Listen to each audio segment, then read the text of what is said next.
Hello everyone and welcome back to my channel books and rainbows. আশা করি তোমরা সবাই সুস্থ আছো এবং প্রচুর প্রচুর বই পড়ছো। সামনেই পয়লা বৈশাখ, অ্যাকচুয়ালি সামনের সপ্তাহতেই বলা ভালো, এবং হাতে গোনা জাস্ট কটা দিন বাকি আছে। আশা করি তোমাদের শপিংও পুরোপুরি কমপ্লিট। এবার বিষয়টা হচ্ছে জামা কাপড়ের শপিং তো থাকেই, বাট বই পোকাদের শপিং কি বই কেনা ছাড়া পয়লা বৈশাখে কমপ্লিট হয়? মনে হয় না। এবং পয়লা বৈশাখ উপলক্ষে বেশ কিছু নতুন বইও বেরোচ্ছে। তোমাদের কোন কোন বইগুলো পয়লা বৈশাখে কেনার, পয়লা বৈশাখ উপলক্ষে যে বইগুলো বেরোচ্ছে তার মধ্যে থেকে তোমাদের কোন কোন বইগুলো কেনার ইচ্ছে আছে, তোমাদের উইশ লিস্টে কী কী বই আছে সেটা কিন্তু অবশ্যই কমেন্ট বক্সে জানিও। তো আমিও সেটা নিয়ে হয়তো একটা পরে ভিডিও আনবো, বা হয়তো আমার কমিউনিটি পোস্টে অলরেডি এতক্ষণে পোস্ট চলে গেছে যে কোন কোন বইগুলোর দিকে আমার নজর আছে, কারণ আমি ভিডিওটা আগেই শ্যুট করছি। বাট তোমাদের কী কী উইশ লিস্টে আছে সেটা কিন্তু আমার জন্য জানার খুব ইচ্ছে। আজকের থাম্বনেলে তোমরা দেখে নিয়েছো যে আজকের ভিডিওটা কী নিয়ে হতে চলেছে, সেটা হচ্ছে ডাবল বুক রিভিউ একটা, এবং কী কী বই নিয়ে রিভিউ হতে চলেছে সেটাও তোমরা দেখে নিয়েছো। সুতরাং আমি আর ইন্ট্রোটা বড় করছি না, আমি সোজা বুক রিভিউতে চলে যাচ্ছি। কিন্তু তার আগে একটা রিকোয়েস্ট আছে তোমাদের কাছে, যেটা নিয়ে আমি প্রত্যেক দিন তোমাদের কাছে রিকোয়েস্টটা করি। সেটা হচ্ছে, যদি আমার ভিডিওগুলো তোমাদের ভালো লেগে থাকে প্লিজ প্লিজ একটু লাইক শেয়ার সাবস্ক্রাইব করে দিও। সাবস্ক্রিপশন বাটনের পাশে একটা বেল আইকন আছে, ওটা প্লিজ একটু ক্লিক করে দিও, যাতে এরপর থেকে যখনই কোনো কন্টেন্ট আমি আনবো তখনই তোমাদের কাছে সেটা নোটিফিকেশান চলে যাবে। তো এবং অনেকে আমার ভিডিও দেখছো, হয়তো তোমাদের পছন্দ হচ্ছে, তোমরা জানাচ্ছ, পছন্দ না হলে সেটাও জানাচ্ছ। I am really thankful for that. কিন্তু একটু সাবস্ক্রাইবটাও করো। অনেকে রিটার্নিং ভিউয়ার্স আছে যারা সাবস্ক্রিপশন আমি দেখছি তারা সাবস্ক্রাইব করছে না, প্লিজ একটু সাবস্ক্রাইব করে দাও। তো যাই হোক, আর বকবক করবো না, চলো ডিরেক্টলি আমরা ভিডিওতে চলে যাচ্ছি এবং রিভিউ ভিডিওতে চলে যাচ্ছি। তো ফার্স্ট যে বইটা আমি আজকে যেটা নিয়ে কথা বলবো সেটা হচ্ছে এই বইটা, 1982 অনিন্দ সেনগুপ্তর লেখা, কল্পবিশ্ব থেকে বেরিয়েছে, এবং এই বইটার প্রিন্টেড প্রাইস হলো 450 টাকা। বেশ, এবার পৃষ্ঠা সংখ্যাতে যাই। পৃষ্ঠা সংখ্যা হলো 368, কিন্তু 368তে তোমরা দেখতে পাচ্ছ বিভিন্ন রকমের QR কোড এইসব রয়েছে। কল্পবিশ্বের ডিজিটাল ইবুক ডাউনলোডে এইসব ফরম্যাটে কোড ফোড রয়েছে। তার আগে লেখক পরিচিতি রয়েছে। তো সেই সব বাদ দিয়ে যদি আমরা শুধুমাত্র বইটাতে যাই, সেক্ষেত্রে আমরা মানে গল্পটাতে যাই, তাহলে গল্পটা দেখব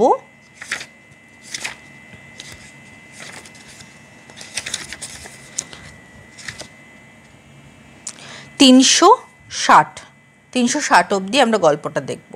তারপর থেকে যেগুলো রয়েছে সেগুলো হচ্ছে এই গল্পে ব্যবহৃত কিছু টার্ম বা সায়েন্টিফিক ইনসিডেন্ট যেগুলোর এক্সপ্লেনেশন রয়েছে।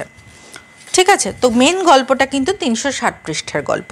বেশ, এইবার আমরা গল্পটাতে আসি। গল্পটা তোমরা বুঝতেই পারছো একটা সায়েন্স ফিকশন টাইপের গল্প, এবং এই বইটা নিয়ে আমি গত কয়েকদিনে মানে যখনই আমি বেশ কিছু মাস আগে আমি কল্পবিজ্ঞানের একটা সাজেশন ভিডিও এনেছিলাম আমার যে বইগুলো পড়া তার মধ্যে থেকে, এবং সেখানেও অনেকে আমাকে এই বইটার কথা বলেছিলেন, এবং এই বইটার আমি রিভিউও অনেক পেয়েছি যে খুব সুন্দর, নাকি সায়েন্স ফিকশন হিসেবে এই বইটার তুলনা নেই। এবং সত্যি বলবো এই বইটার বেশ অন্য রকমের একটা বই। তার অনেকগুলো কারণ আছে, সেই কারণগুলোতে আমি এক এক করে আসবো। কিন্তু তার আগে একটা জিনিস যেটা মেনশন করতেই হয়, এর কভারটা অসাধারণ একটা মানে কভার লেগেছে, আমার খুব পছন্দ লেগেছে। মানে যদি 2025-এ বেস্ট কভারের মধ্যে যে কটা বই থাকবে, আমার মনে হচ্ছে এই বইটাও থাকতে চলেছে তার মধ্যে। আচ্ছা, কভার ডিজাইন কে করেছেন দেখি একবার।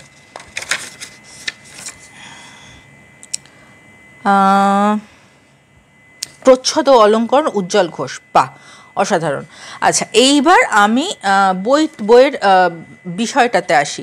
বইটা ডেফিনেটলি সায়েন্স ফিকশন, মানে সায়েন্স ফিকশন বলে শুধু নয়, আমরা জানি না তোমাদের মধ্যে কতজন নেটফ্লিক্সে একটা সিরিজ আছে ডার্ক বলে, তোমরা কতজন সেই সিরিজটা দেখেছো আমি জানি না, অনেকেই হয়তো দেখেছো। যারা সায়েন্স ফিকশন পছন্দ কর তাদের জন্য তো বলবো একটা মাস্ট ওয়াচ সিরিজ।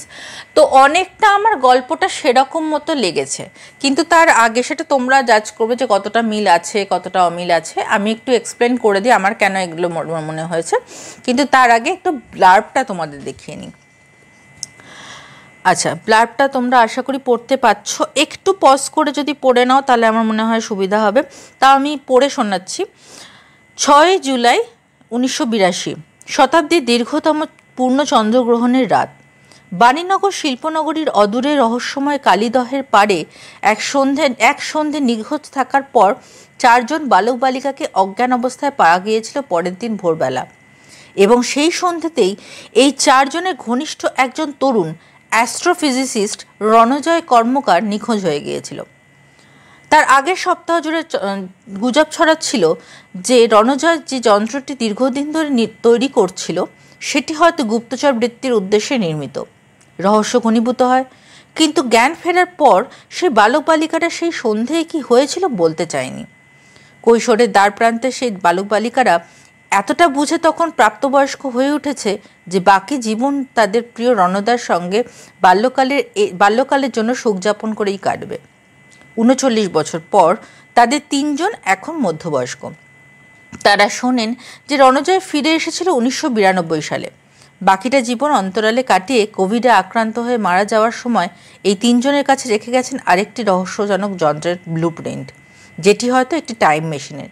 সেই টাইম মেশিনের দ্বারা কি সম্ভব হবে 1982 সেই সন্ধেবেলাটা পাল্টে ফেলা? যে সন্ধ্যের রহস্যের সমাধান এই বিশ্ব করতে পারুক তারা কোনোদিন চাননি। খুব ইন্টারেস্টিং একটা ব্লার্ব। এইবার আমি আমার মতো করে গল্পটাতে আসি।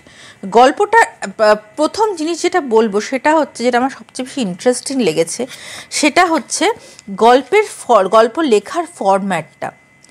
একদম চিত্রনাট্য যেরকমভাবে লেখা হয় ঠিক সেরকমভাবে গল্পটা লেখা হয়েছে।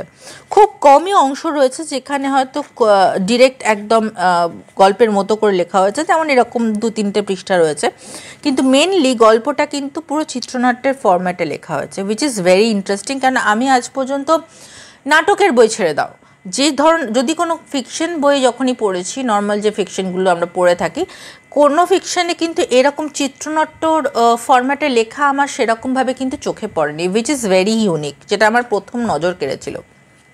আচ্ছা, তো এবং তাতে কি হয়েছে, এক্সট্রা যে টু মাচ ডিটেলিং থাকে সেইটা কোথাও কোথাও কিন্তু খুব কন্ট্রোলড রয়েছে, যে কারণে পড়তে খুব ফাস্ট রিডিং হতে চলেছে এই বইটা। এবার দ্বিতীয় কথা যেটা আসি, যেটা আমার মনে হয়েছে এই যে চিত্রনাট্য হিসেবে লেখা, তার কারণ বোধহয় এই অনিন্দ সেনগুপ্ত, যিনি এই বইটার লেখক, তিনি যাদবপুর বিশ্ববিদ্যালয় থেকে চলচ্চিত্রবিদ্যা নিয়ে পড়েছেন এবং চলচ্চিত্রবিদ্যা নিয়ে অধ্যাপনা করছেন 2004 সাল থেকে। তো সুতরাং তার লেখায় যে একটা স্ক্রিপ্ট বিষয়টা থাকবে, চিত্রনাট্য বিষয়টা থাকবে, সেটা আশা করা যেতেই পারতো। বাট অবভিয়াসলি নো ডাউট একটা খুব ইউনিক ফরম্যাটে বইটা লেখা। এইবার আমি গল্পটাতে আমার মতো করে আসি। গল্পটা শুরু হচ্ছে 2022-এ, যেখানে আমরা দেখব যে একটি পডকাস্ট হয়। পডকাস্টটির নাম কি না, নৃমুণ্ডের আবছায়া। নৃমুণ্ডের আবছায়া, খুব অদ্ভুত একটা পডকাস্টের নাম, খুব ইন্টারেস্টিং, এই যে নৃমুণ্ডের আবছায়া। এবং সেই পডকাস্টটি যারা পরিচালনা করেন তার মধ্যে রয়েছে বিদিশা, সহস্র এবং দিব্যেন্দুদা। এই দিব্যেন্দুদা বিদিশা এবং সহস্রর থেকে অনেকটা বড়। বিদিশা আর সহস্র মোটামুটি সমবয়সী, এবং দিব্যেন্দুদার বয়স ওই মোটামুটি প্রায় 50-এর কাছাকাছি, 40-এর লেট 40s 50s-এর অ্যারাউন্ডে তার বয়স। এবং এই পডকাস্টে সাধারণত খুব অদ্ভুত কিছু গল্প শোনানো হয়। তার মধ্যে নন ফিকশন কিছু ট্রু স্টোরিজ আছে, টাইম ট্রাভেলিংয়ের গল্প রয়েছে, কিছু সায়েন্স ফিকশন গল্প রয়েছে, এরকম ধরনের নানা রকম গল্পগুলো নিয়ে কিন্তু পডকাস্টটা হয়। আমরা প্রথমেই দেখব সেটা। এইবার যেদিন থেকে আমাদের গল্পটা শুরু হচ্ছে সেদিন তাদের আসরে আরেকজন উপস্থিত, তার নাম রূপলেখা। রূপলেখা হলো দিব্যেন্দুর বন্ধু, বান্ধবী বলা ভালো, বা বন্ধু, আমরা এখন বান্ধবী কথাটা আলাদাভাবে সেভাবে ইউজ করি না। তো তারা দুই বন্ধু, এবং তাদের মধ্যে একটা কোথাও তাদের কথাবার্তা এই রূপলেখাদি এবং দিব্যেন্দুদা যে ক্যারেক্টার দুটো তাদের মধ্যে তাদের কনভারসেশনে কোথাও একটা তাদের পুরনো জীবনের ছায়া যেন উঠে আসছে। এবার আমরা ফিরে যাব আবার 1972 থেকে 1992-এর একটা টাইম স্প্যানে। এই বইটা কিন্তু মাল্টিপল টাইম স্প্যানে লেখা, মানে আমরা 2021 দেখব, 2022 দেখব, সেখান থেকে হয়তো চলে যাব 1972-এ, তারপরে চলে যাব ওখান থেকে 1982, 1989, 1992, সেখান থেকে 2001, এরকম বিভিন্ন রকম, বা 2002, এরকম বিভিন্ন রকমের টাইম স্প্যানে কিন্তু টাইম লাইনে কিন্তু প্যারালাল টাইম লাইনে এই গল্পটা চলতে থাকবে। তো এইবার আমরা দেখব যে যখন এই দিব্যেন্দুদা এবং রূপলেখাদির তারা কথা বলছেন এবং তাদের বিগত জীবনের স্মৃতিচারণ করছেন, তখন আমরা দেখব যে আমাদের গল্পটা টাইম লাইনটা যথারীতি আবার শিফট করে যাবে তাদের ছোটোবেলায়। এবং সেখানে আমরা দেখব যে রণদা বলে একজন রয়েছেন, রণজয় সম্ভবত নামটা, আমি তাই দেখলাম, হ্যাঁ রণজয় কর্মকর। তো এনার মানে লিডারশিপ বলা ভালো, বা তাকে আইডল মনে করে 4জন বাচ্চা, দিব্যেন্দু, রূপলেখা, দিবাকর এবং রিখি, তখন তারা ওই তাদের বয়স ওই 9-10-এর আশেপাশে, এবং তারা 4জন মিলে একটা টিম প্লতেমি উচ্চারণ হবে হয়তো, সেটা গঠন করে। এবং যেখানে রণদা তাদের কাছে আইডল, কারণ রণদা হচ্ছেন একজন অ্যাস্ট্রোফিজিসিস্ট, যিনি বাইরের দেশে থেকে কাজ করেন এবং তিনি বেশ কিছু যন্ত্র নিয়ে নিজের মতো করে তার দেশের বাড়িতেও কাজ চালিয়ে যাচ্ছেন। এবং এই বিভিন্ন রকমের যন্ত্রগুলোর সাথে তিনি এই যে 4জনের যে গ্রুপটা বাচ্চাদের, তাদের একটা অদ্ভুত ইন্টারাকশান, অদ্ভুত একটা তাদের জড়িয়ে যাওয়া এসব তৈরি হচ্ছে।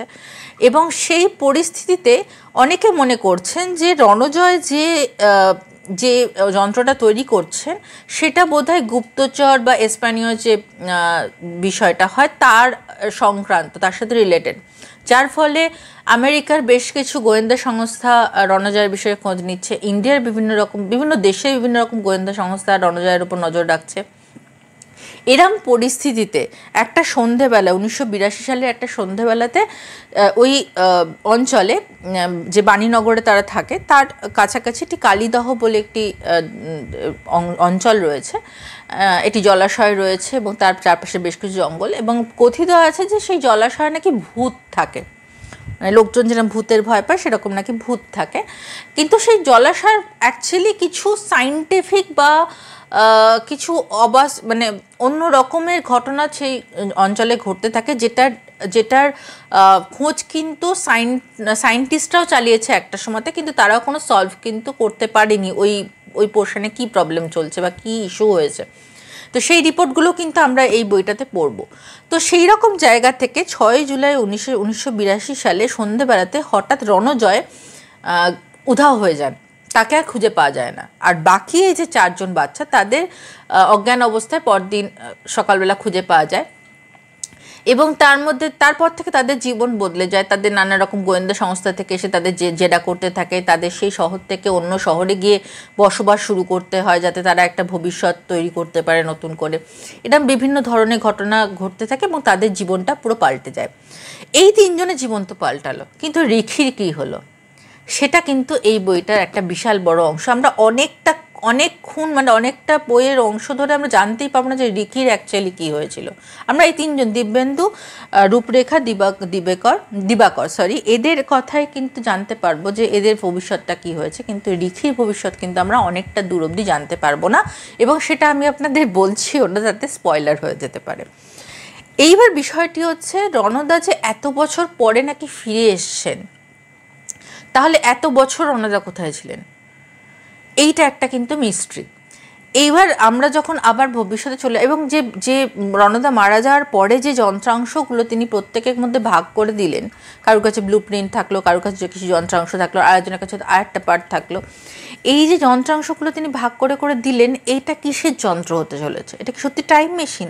এবার যদি এই টাইম মেশিনে করে তারা সত্যি ছোটোবেলায় ফিরে যান এবং সেখানে যদি কোনো কিছু ঘটনার তারা বদল ঘটান, তাহলে তার এফেক্টও তো তার ভবিষ্যতেও পড়তে চলেছে। এই রকম 3-4টে অপশান আমরা লাস্টে দেখতে পাবো মানে এটার বইটার একটা অল্টারনেটিভ এন্ডিং টাইপের একটা অংশ রয়েছে, যেটা খুব ইন্টারেস্টিং। এবার আমি ডার্কের যে নেটফ্লিক্সের যে সিরিজটা ডার্ক, তার সাথে এই বইটার কম্পেয়ার এই কারণে করছি, তোমরা যারা ডার্ক দেখেছো তারা জানো যে সেই ডার্কেও মাল্টিপল টাইম লাইন্স রয়েছে এবং একই ক্যারেক্টার একটা টাইম লাইন থেকে অন্য টাইম লাইনে ট্রাভেল করছে এবং তাদের সম্পর্কগুলো বদলে যাচ্ছে। যখন সেই পাস্টের কিছু জিনিসপত্র চেঞ্জ করলে, ঘটনা চেঞ্জ করলে তার এফেক্ট একটা ভবিষ্যতেও পড়ছে। তো এই জিনিসগুলো কিন্তু এই বইটাতেও রয়েছে, উইচ ইজ ভেরি ইন্টারেস্টিং। বাংলায় এই ধরনের মানে দেখুন, আমরা এখন অনুবাদ সাহিত্য পড়ছি সেটা আলাদা কথা, কিন্তু বাংলায়, পুরোপুরি বাংলায় এই ধরনের লেখা কিন্তু আমি আগে কোনো দিন পড়িনি এবং খুব কমই এই ধরনের লেখা মানে হয়েছে বলে আমি জানি। সেই জন্য আমি বলবো যে এই বইটা খুব ইউনিক, এবং আপনারা যারা সায়েন্স নিয়ে, সায়েন্স ফিকশন পড়তে ভালোবাসেন এবং সায়েন্স নিয়ে আপনাদের বেসিক কিছু আইডিয়াস রয়েছে, তাহলে কিন্তু আপনারা এই বইটা অবশ্যই পড়তে পারেন। খুব ইউনিক বই। বা যারা হয়তো একটু অন্য রকমের লেখা বই পড়তে পছন্দ করেন তারাও এই বইটা পড়তে পারেন। হ্যাঁ, যেটা হতে পারে সেটা হচ্ছে আপনাদের মধ্যে যাদের হয়তো, যারা আমার মতো খুব বেশি সায়েন্টিফিক মানে জার্গনগুলো আমাদের মাথায় ঢোকে না, তাদের একটু ডিফিকাল্টি হতে পারে বইটা ইনিশিয়ালি পড়তে। কয়েকটা জায়গা হয়তো 2-3 বার করে পড়ে আপনি বুঝতে পারবেন, যেটা আমার হয়েছিল। আমার এখানে বলতে কোনো লজ্জা নেই, আমি সায়েন্টিফিক জার্গনগুলো খুব একটা ভালো বুঝি না, চিরকাল বাবা আর্টসেরই স্টুডেন্ট। তো যাই হোক, তো যারা হয়তো আমার মতো, তাদের হয়তো কয়েকটা জায়গা 2-3 বার একটু এক্সট্রা পড়তে হবে, বারবার পড়ে হয়তো বুঝতে হবে। সেটা যদি বাদ দিই তাহলে কিন্তু এটা একটা ইউনিক রিড হতে চলেছে আপনাদের কাছে। তো আমি এটা মাস্ট রিড বলবো না, মাস্ট রিড তাদের জন্য বলবো যারা সায়েন্স ফিকশন ভালোবাসো, তাদের জন্য ডেফিনেটলি এই বইটা একটা মাস্ট রিড। কিন্তু যারা আমার মতো হয়তো সায়েন্স ফিকশন পড়তে ভালোবাসো, কিন্তু তার মানে অথচ সায়েন্স নিয়ে অত বেশি ভালো বোঝো না, বা একটু মনে হয় যে মাথার ওপর দিয়ে বেরিয়ে গেল, অ্যান্টেনা ঠিকমতো ক্যাচ করলো না, তাদের ক্ষেত্রে আমি বলবো তোমরা চাইলে পড়তে পারো, না চাইলে নাও পারো। তবে আমার মনে হয়, আমার পার্সোনালি যদি ওপিনিয়ন তোমরা চাও, তাহলে মনে হয় তোমাদেরও পড়া উচিত এই বইটা, কারণ বইটা ইটসেলফ একটা খুব ইউনিক, মানে পাঠের অভিজ্ঞতাটা খুব ইউনিক হতে চলেছে এই বইটার, সেটা কিন্তু ডেফিনেটলি আমাকে স্বীকার করতেই হবে। তো এবং যারা খুব একটা কল্পবিশ্বের কাহিনী পছন্দ করো না, তাদের হয়তো এই বইটা ভালো লাগবে না। তো যাই হোক, এই বইটা আমি পড়েছিলাম মার্চ মাসে, মানে গত মাসে। যেহেতু তোমাদের আমি অনেকবার শেয়ার করেছি হয়তো আগে, আবারও একবার মনে করিয়ে দিই, মার্চ মাসে আমি সাধারণত তাদের লেখা বই পড়েছি যাদের লেখা বই আমি আগে কোনোদিন পড়িনি। তো অবভিয়াসলি অনিন্দ্য সেনগুপ্তর লেখা বই আমি আগে কোনোদিন পড়িনি। তো মার্চ মাসে ফার্স্ট বইটা আমি এটা পড়েছিলাম। তো এই বইটার কিন্তু আমার বেশ ভালো লেগেছে, তোমরাও পড়ে দেখতে পারো। আচ্ছা, এবার আসি আমি দ্বিতীয় বইটাতে। তো দ্বিতীয় যে বইটির আজকে রিভিউ দেবো সেটা হচ্ছে ত্রিশঙ্কু রহস্য এবং সোমদা। এটা দীপ মাহান্তির লেখা, তোমরা অলরেডি থাম্বনেলে দেখে নিয়েছো। তো এই বইটা প্ল্যাটফর্ম থেকে বেরিয়েছে, এটার প্রিন্টেড প্রাইস হলো 425 টাকা এবং এটার পৃষ্ঠা সংখ্যা হলো 224 পৃষ্ঠার একটা বই। এটার ডাস্ট জ্যাকেট রয়েছে এবং ডাস্ট জ্যাকেটের নিচে যে কভারটা সেটাও কিন্তু একই কভার দুটো। আচ্ছা, এই বইটার আরেকটা কভারও আছে এবং সেটা আগের কভার নাকি সেটাই নতুন কভার আমার জানা নেই, কিন্তু এটার আরেকটা কভার আমার চোখে পড়েছিল। তো এটার প্রচ্ছদ করেছেন সৌরভ দাস এবং এটার পেছনে যেটা লেখা রয়েছে বইটার পেছনে, সেটা কোনো ব্লার্ব নয়, সেটা অ্যাকচুয়ালি রিজু গাঙ্গুলির স্বনামধন্য লেখক এবং সম্পাদক, তার এই বইটা সম্বন্ধে এবং সোমদার ক্যারেক্টারটি সম্বন্ধে কী ধারণা সেটা লেখা রয়েছে। তোমরা একটু পজ করে পড়ে নিতে পারো, আমি আর রিড আউট করছি না, আমার মনে হয় যথেষ্ট বড় করে লেখা আছে, তোমরা একটু পজ করলে পড়ে নিতে পারবে। বেশ, আমি এবার ব্লার্বটা দেখি। বলছি ব্লার্বটাও ঠিক অ্যাজ সাচ সেভাবে ব্লার্ব হিসেবে লেখা আছে তা নয়, কিন্তু একটু যেটা লেখা আছে সেটা আমি পড়ে শোনাচ্ছি। রহস্য মানে কি শুধু খুন চুরি? রহস্য মানে কি শুধু পুলিশ প্রশাসন? বোধহয় রহস্য এর চেয়েও অনেক বেশি কিছু। সেই রহস্য ভেদে নেমেছেন সোমদা, লাল মাটি ফুঁড়ে যার উত্থান, পর্যবেক্ষণ ক্ষমতা যার অন্যতম শক্তি। সেই সোমদা, পুরো নাম সোমদত্ত সিংহ মহাপাত্রকে নিয়ে এই বই। তার উত্থান থেকে শুরু করে জীবনে বিভিন্ন ঘটনার সাক্ষী রিক। তার কলমে বর্ণিত 3টি পৃথক ঘটনা, কখনো মাওবাদীদের কথা, অথবা কখনো বেআইনি পাথর খাদান, সবশেষে চন্দনগাছ চুরির রহস্য। আসলে এই সব রহস্যের আড়ালে ফুটে উঠেছে একটি সমাজের কথা, একটি জেলার কথা। সেই জেলার নাম পুরুলিয়া। এবং এটা খুব সত্যি, আমি এটা বইটা পড়তে গিয়ে বারবার বুঝেছি যে পুরুলিয়া জেলাটির থেকে এরকম একটি ডিটেকটিভ ক্যারেক্টার বা চরিত্র এরকম কিছু উঠে এসছে, এরকম বোধহয় আমরা খুব কম পড়েছি। এবং সেটার একটা কারণ, মানে এই বইতে পুরুলিয়া জেলা যে অংশগুলো নিয়ে কথা হয়েছে, সেটা না পুরুলিয়া কোথাও একটা নিজেই যেন একটা ক্যারেক্টার হয়ে গেছে এই বইটাতে। এবং তার একটা কারণও রয়েছে, যতদূর আমি জানি যে দীপ মাহান্তি যিনি লেখক বইয়ের, তিনি নিজেই তার ছোটোবেলায় কেটেছে সম্ভবত পুরুলিয়াতে, তার বড় হয়ে ওঠা একটা অভিজ্ঞতা পুরো পুরুলিয়াতেই যতদূর আমি জানি। তো সেই জন্য তার সেই ছোটোবেলার অনেক কিছু ঘটনা, অনেক কিছু পুরুলিয়া সম্বন্ধে অনেক কিছু, মানে আমরা যেগুলো জানি না যে ধরনের ঘটনাগুলো, সেরকম কিছু ঘটনা এই ছোটো ছোটো জিনিস এই বইতে কিন্তু আমরা উঠে এসেছে। এবং ওই যে বললাম পুরুলিয়া নিজেই যেন একটা ক্যারেক্টার হয়ে গিয়েছে এই বইটাতে। তো এই বইটাতে 3টে গল্প আছে। 3টে গল্প বলা ভালো, বা 2টো গল্প এবং একটি উপন্যাস বা উপন্যাসিকা বলা ভালো। ফার্স্ট গল্পটি হলো সোমদার উত্থান, দ্বিতীয় গল্পটি হলো অদ্বিতীয় সোমদা, এবং 3 নম্বর যেটা উপন্যাস বা একটা উপন্যাসিকা বলা যেতে পারে সেটা হচ্ছে চক্রবহে সোমদা। এইবার ফার্স্ট যে গল্পটা রয়েছে সেই গল্পটাতে আসি। আমি টু মাচ ডিটেলিংয়ে যাব না, তাতে স্পয়লার হয়ে যেতে পারে। তো এইটা আমি সেই জন্য মানে যে কোনো রহস্য গল্পেরই বা থ্রিলারেরই এই রিভিউ করাটা খুব ডিফিকাল্ট হয়ে যায় এই কারণে, কেন এই মানে প্রত্যেক মুহূর্তে মনে হতে পারে এই বুঝি স্পয়লার দিয়ে ফেললাম, এই বুঝি স্পয়লার দিয়ে ফেললাম। তো যাই হোক, ফার্স্ট যে গল্পটা সেখানে আমরা দেখব সোমদার উত্থান। আর সোমদা কীভাবে, সোমদা নিজে একজন খুব শিক্ষিত এবং খুব মেধাবী একজন ছাত্র, এবং সে তার মধ্যে এমনিতে বেশ কিছু লজিক্যাল মানে অ্যানালাইসিস করার স্কিল রয়েছে, এবং সেটাকে সোমদা কিভাবে ডিটেকশনের কাজে লাগানো শুরু করলো, কি ইনিশিয়ালি সেই স্টার্টটা কিভাবে হলো, সেইটা এই গল্পে রয়েছে। এখানে আমরা দেখব যে যখন সোমদার বয়সও তখন বেশ কম, এবং আমাদের যে মেন ক্যারেক্টার এই রিক ক্যারেক্টারটি অ্যাকচুয়ালি দীপ মাহান্তির ছায়া কিন্তু আমরা অনেকটা পাবো। এবং ছোট ছোট ক্ষেত্রে আমার মনে হয়, আমি যদি খুব ভুল না করে থাকি, দীপ মাহান্তি নিজের ছোট অনেক নিজের ছোটোবেলাকার ঘটনা কিন্তু একটু একটু করে টাচ রেখেছেন, যেটা আমার পড়তে গিয়ে মনে হয়েছে। আমি ভুল হতে পারি, বাট আমার মনে হয়েছে যেন সেটা হয়েছে। তো যাই হোক, এই গল্পটাতে যখন শুরু হচ্ছে তখন আমরা দেখবো যে মেন যে ক্যারেক্টারটা থ্রু দিয়ে আমরা গল্পটা পড়বো, যার পয়েন্ট অফ ভিউ থেকে, সেই রিকের পরীক্ষা চলছে সামনে, এবং বোর্ড এক্সাম চলছে, এবং বোর্ড এক্সাম যাতে রিক ঠিকমতো দিতে পারে তাকে গাইড করার জন্য তার বাড়িতে সোমদা এসে রয়েছেন।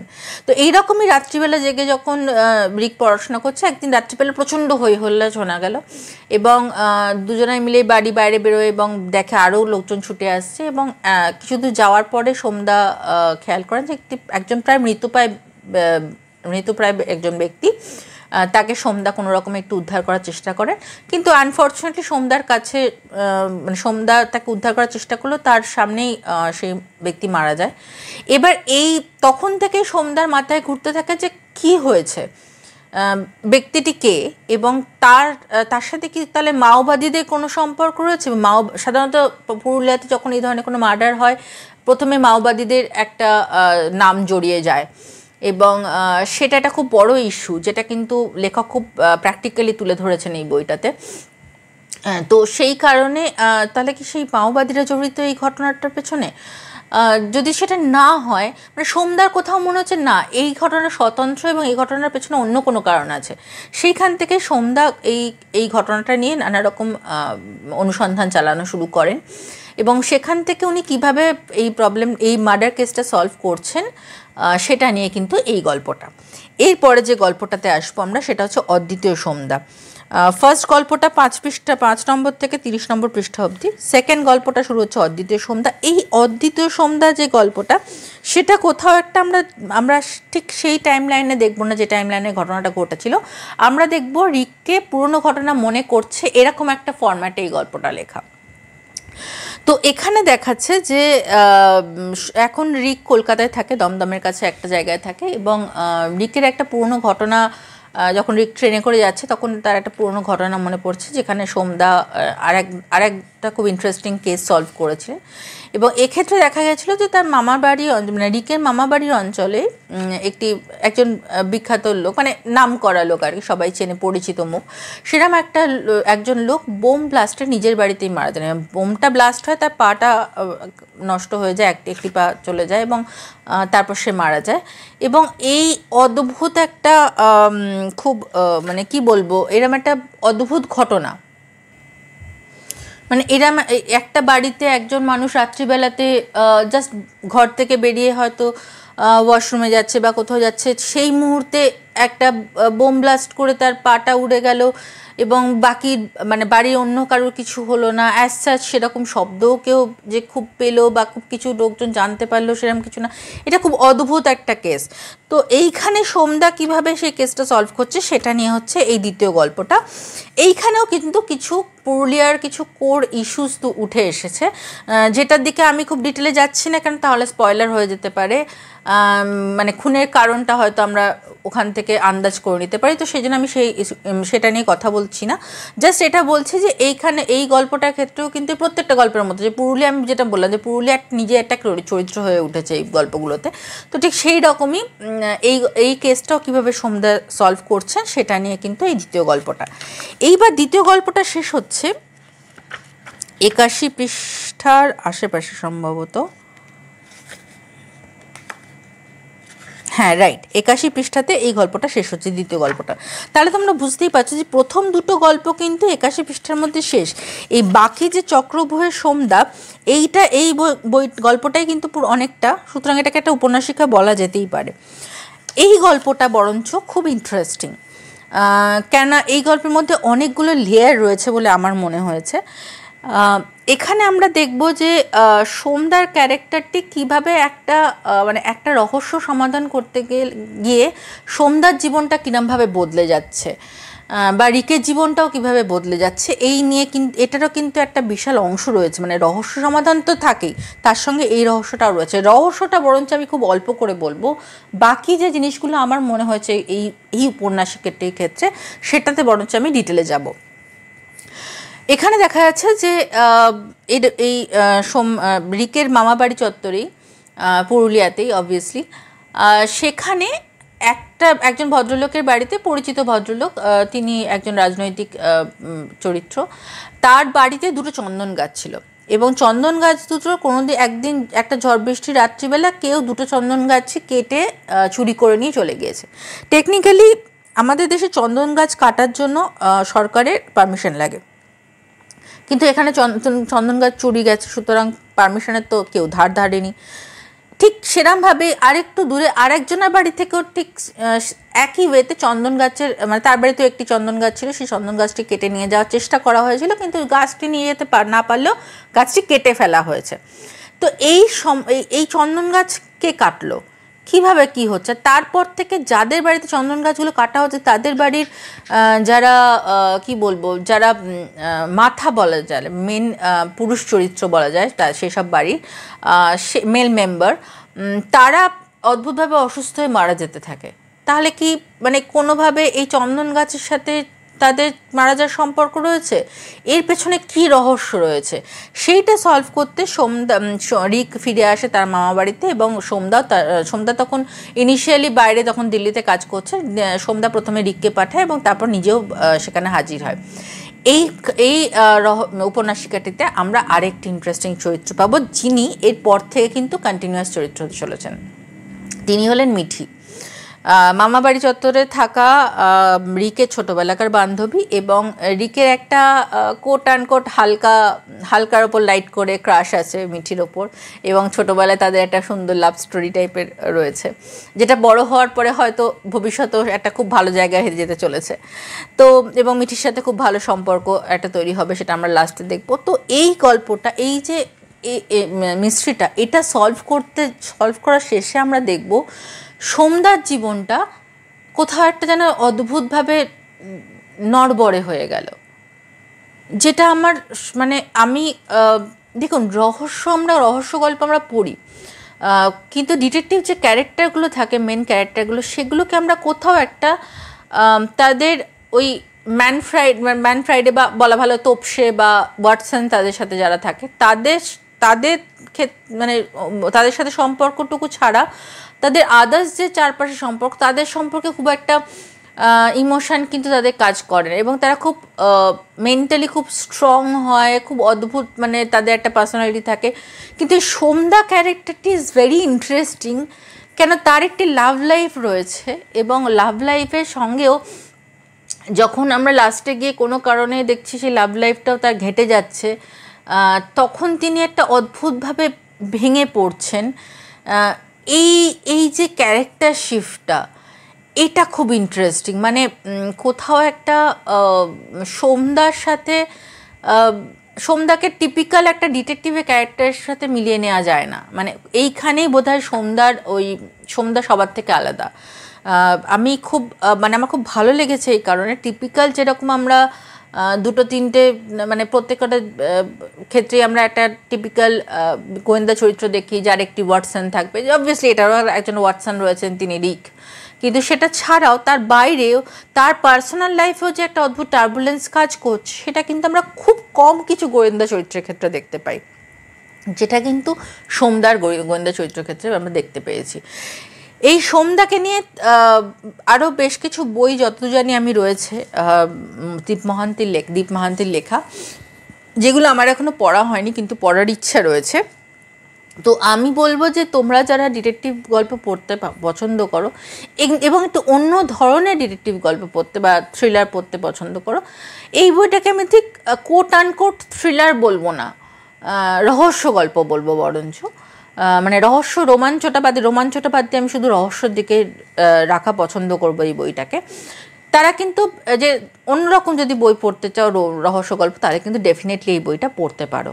এটা খুব অন্যরকম লেখা এবং খুব ফ্রেশ লেখা, একটা পুরুলিয়ার মাটির গন্ধ যেন লেখাটার মধ্যে দিয়ে চলে এসছে, এবং পুরুলিয়ার খুব ইম্পর্টেন্ট কিছু ইস্যু নিয়ে ডিসকাশন রয়েছে। মানে অবভিয়াসলি গল্পের মধ্যেই নানা রকমভাবে সেই ইস্যুগুলোকে তুলে ধরা হয়েছে। দীপ মহান্তির লেখার মধ্যে খুব একটা ফ্রেশনেস রয়েছে, যেটা আমার মনে হয়েছে এখনকার দিনে খুব দরকার। মানে স্পেশালি যখন এখন প্রচুর গোয়েন্দা ক্যারেক্টারের ছড়াছড়ি চারদিকে, তো সেক্ষেত্রে আমার মনে হয় যে এই ক্যারেক্টারগুলো একটা খুব ভালো একটা মার্ক সেট করতে হয়তো ভবিষ্যতে চলেছে। তো সেক্ষেত্রে আমার লাস্ট যে কোয়েশ্চেনটা দিয়ে শেষ করেছে বইটা, এইটা আমার খুব ইন্টারেস্টিং লেগেছে। রিকও মিঠি ফিরবে কিন্তু সোমদা, এইটা খুব ইন্টারেস্টিং। ঠিক এরপরে রিসেন্টলি আর একটা বই বেরিয়েছে ওনার, সেই বইটাতেও কিন্তু যখন প্রমোশন হচ্ছিল তখন আমি দেখেছি এই কোয়েশ্চেনটা রাখা হয়েছিল যে রিক মিঠি তো আছে এই বইটাতে, কিন্তু সোমদা কি এই বইটাতে আবার আসতে চলেছে, উইচ ইজ ভেরি ইন্টারেস্টিং। তো আমি খুব তাড়াতাড়ি ওই বইটাও কালেক্ট করে পড়ার ইচ্ছে রয়েছে। তো এই বইটাও আমি মার্চ মাসেই শেষ করেছি যথারীতি। নতুন রাইটার অ্যাজ ইন দীপ মহান্তির লেখা আমি কোনো দিন আগে পড়িনি, তো ফলে এটা আমার কাছে নতুন রাইটার তিনি। তো আমি পড়েছি, এটা আমার বেশ ভালো লেগেছে। তোমরা যারা রহস্য গল্প পছন্দ করো অবশ্যই বইটা পড়তে পারো। প্রিন্টিং মিস্টেক সাচাস কিছু নেই, তোমাদের কিছু কিছু জায়গায় কিছু কিছু ল্যাঙ্গুয়েজ মানে দেশি মানে একদম পুরুলিয়ার যে শব্দ কিছু যেগুলো অনেকে ইউজ করে, যে কথ্য ভাষা যেটা পুরুলিয়ার, সেরকম কিছু ল্যাঙ্গুয়েজ তোমরা পাবে। একদম খুব ফ্রেশ একটা রাইটিং পাবে, এটুকু বলতে পারি। তো এই বইটাও তোমরা পড়ে দেখতে পারো। আচ্ছা, তো আজকে আমার এই দুটো বই নিয়ে তোমাদের সাথে আলোচনা করার ছিল। ফার্স্ট যেটা নিয়ে কথা বলেছিলাম সেটা হচ্ছে অনিন্দ্য সেনগুপ্ত 1982, এবং দ্বিতীয় যেটা ফাইনালি যেটা নিয়ে কথা বললাম সেটা হচ্ছে ত্রিশঙ্কু রহস্য এবং সোমদা দীপ মহান্তির লেখা। তো এর মধ্যে থেকে এই দুটো বইয়ের মধ্যে থেকে কোনো বই কি তোমাদের অলরেডি পড়া হয়ে গিয়েছে? যদি পড়া হয়ে গিয়ে থাকে প্লিজ কমেন্ট বক্সে জানিও যে কোন গল্পটা পড়া হয়েছে, কোন বইটা, এবং কেমন লেগেছে তোমাদের। তোমরা কি আমার সাথে একমত হয়েছো সেটা প্লিজ কমেন্ট বক্সে জানিও। এই দুটো বইয়ের ডিসকাস যখন করলাম, তারপরে তোমাদের কি কোনো বই এই দুটোর মধ্যে থেকে ইন্টারেস্ট গ্রো করলো যে এই বইটা পড়তে হবে, এই বইটা উইশ লিস্টে রাখতে হবে, এরকম কি তোমাদের একটা ইন্টারেস্ট গ্রো করলো? যদি সেটা হয় কোন বইটা এবং কেন, সেটাও প্লিজ কমেন্ট বক্সে একটু জানিও আমাকে। তোমাদের এই কমেন্টগুলো না আমার খুব ইন্টারেস্টিং লাগে এবং সেখান থেকে অনেক কিছু শিখি, অনেক কিছু জানতে পারি। এবং ওই যে ডিসকাস করা ব্যাপারটা, যে আমার হয়তো পড়ে একরকম লেগেছে, তোমার পড়ে হয়তো অন্যরকম লাগছে, এই কমিউনিকেশনটা, এই কনভারসেশনটা খুব ইম্পর্টেন্ট। তো সেই জন্য প্লিজ জানিও, কমেন্ট করো এবং সুস্থ থেকো। একটু যদি ভিডিওগুলো ভালো লাগে তার একটু লাইক, শেয়ার, সাবস্ক্রাইব করে দিও। এবং তোমার বন্ধুদের মধ্যে যারা বই নিয়ে আলোচনা করতে ভালোবাসে, বই পড়তে ভালোবাসে, তাদের সাথেও একটু পারলে শেয়ার করো চ্যানেলটা। এবং খুব শিগগিরই অন্য একটা ভিডিওতে দেখা হবে। প্রচণ্ড গরম বাইরে, পয়লা বৈশাখের আনন্দ তো থাকবেই, কিন্তু সুস্থ থাকাটা খুব ইম্পর্টেন্ট, তাই সাবধানে থেকো। আর খুব তাড়াতাড়ি পরের ভিডিওতে দেখা হচ্ছে। সায়নারা।